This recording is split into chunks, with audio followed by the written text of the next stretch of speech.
শুভ সকাল বন্ধুরা। দেখো, এই যে আমার এখন খুব খিদে পেয়ে যায়, তো 8:30 বাজে। এখন মেয়েকে স্কুলে পাঠালাম, আর দেখো আমি এই যে ওর থালাতে এক থালা ডিম ভাজা দিয়ে আর লঙ্কা ভাজা দিয়ে ভাত মেখে নিয়েছি। এখন এটাই আমি খাবো। খুব খিদে পেয়ে যায়, জানি না কেন। প্রথম বেবির ক্ষেত্রে এতটা খিদে পেতো না। খাবার তো থাকতে পারছি না, এত খিদে পেয়ে গেছে। কিন্তু এখন খুব খিদে পায়, জানি না কি জন্য এত খিদে পাই। প্রথম কদিন কষ্ট হয়েছিল, কিন্তু তারপর থেকে আর কোনো কষ্ট নেই। 15 দিন মতো একটু কষ্ট পেয়েছি। কোনো বমি টমি কিছু হয়নি, শুধু খেতে পারতাম না, শরীরটা দুর্বল ছিল, এইটুকুই জাস্ট। তাছাড়া তারপর থেকে ডাক্তার দেখানোর পর থেকে ব্যাস ওই যে খাওয়া শুরু হলো, ব্যাস কোনোদিন বমি হয়নি। মেয়ের বেলাতে হয়েছে, সেটা পারি খুব ভালো। তো খেয়ে নিই, তোমাদেরকে একটু একটু করে সব কিছু শেয়ার করবো।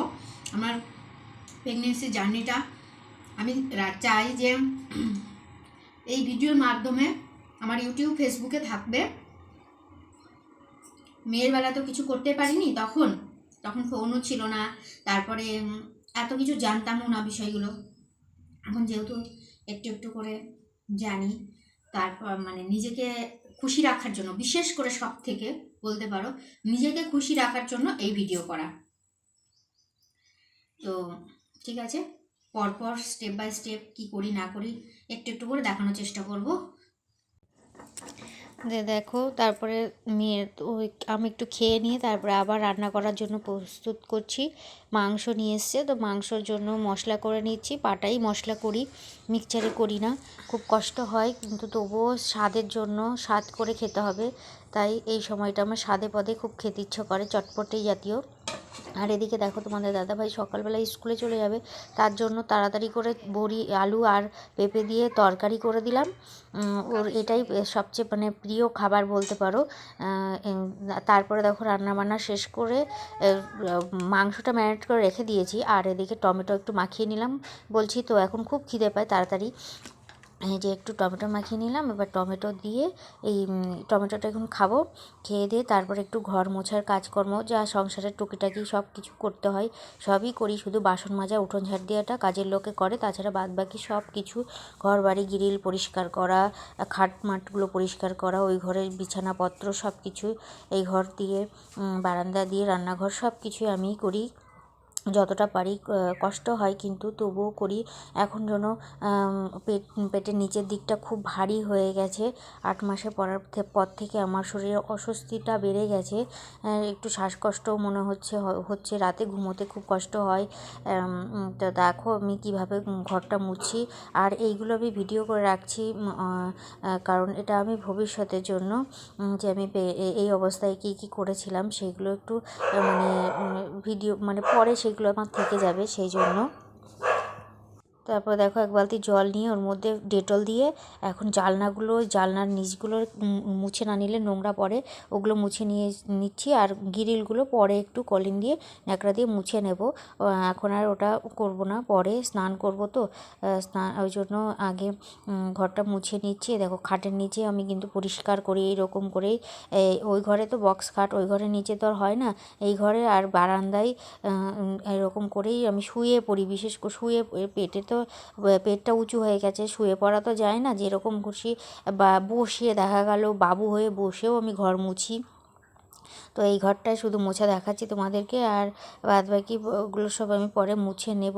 তো একটুখানি ভিডিওটা লেন্দি হয়ে যাবে, যার জন্য অল্প করে তোমাদেরকে শেয়ার করব। আর যেটা সমস্যা হচ্ছে রাতের বেলাতে, কি বলো তো, রাতে ঘুম হচ্ছে না, 3 বার করে উঠতে হচ্ছে, টয়লেট যেতে হচ্ছে, আর মনে হচ্ছে 2 মিনিট পর পরই টয়লেট পেয়ে যাচ্ছে, দিনের বেলাতে রাতের বেলাতে। কি সমস্যা! শরীরটা এখন মনে হচ্ছে যেন ভেঙে যাচ্ছে।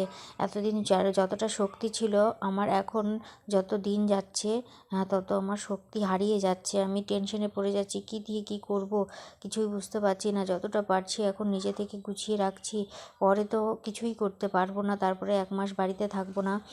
কী যে হবে বাড়ির অবস্থা! তোমাদের দাদা ভাই সেরকম কিচ্ছু করতে পারে না, কি করবে, কী দিয়ে কী করবে মেয়েটার। দেখো পেটটা কত বড় হয়েছে, দেখতেই পাচ্ছ। এই যে এখন পুরো পেটটা নিচের দিকে নেমে যাচ্ছে দিনে দিনে। আর ভীষণ বড় হয়েছে, মানে শরীরের থেকে পেটটাই জন্য নিচে কিছু আমি দেখতে পাই না, উপর থেকে দাঁড়ালে কিছুই আমি নিচে দেখতে পাই না। তো দেখো এই যে এই পাশটা সব এই যে জিনিসপত্র সরিয়ে সরিয়েই করি, তো আজকে আর সেরকমভাবে সরিয়ে কিছু করতে পারবো না। আর এক মাসে একদিন করে এখন ঘর মোছা হয়ে গেছে। কাজের মাসিকে বলেছিলাম ঘর মুছে দিতে, তোমরা হয়তো বলবে যে কাজের লোক রাখতো, তো কাজের মাসিকে বলেছিলাম একদিন মুছে, আর সে মুছে দেয় না।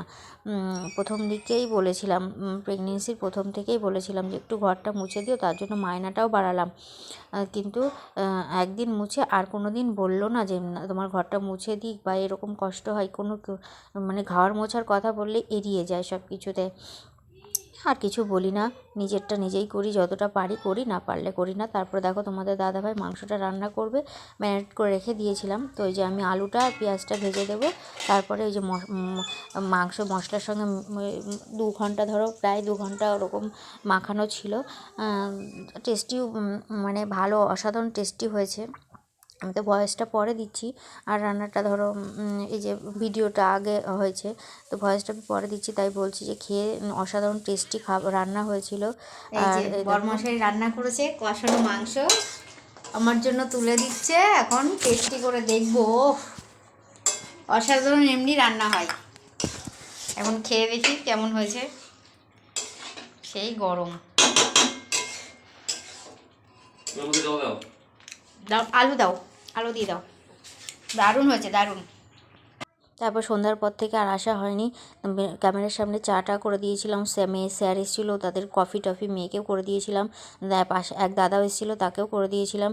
তো তারপরে দেখো আমি রুটি বানাচ্ছি, মেয়ে এই সময় একটু ভিডিও করছে। আর আজকের মতো ভিডিওটা এখানেই শেষ করব। সবাই ভালো থাকো, সুস্থ থেকো, আর নেক্সট ভিডিওর জন্য অপেক্ষা করো। আজকের মতো এখানেই সমাপ্ত করছি।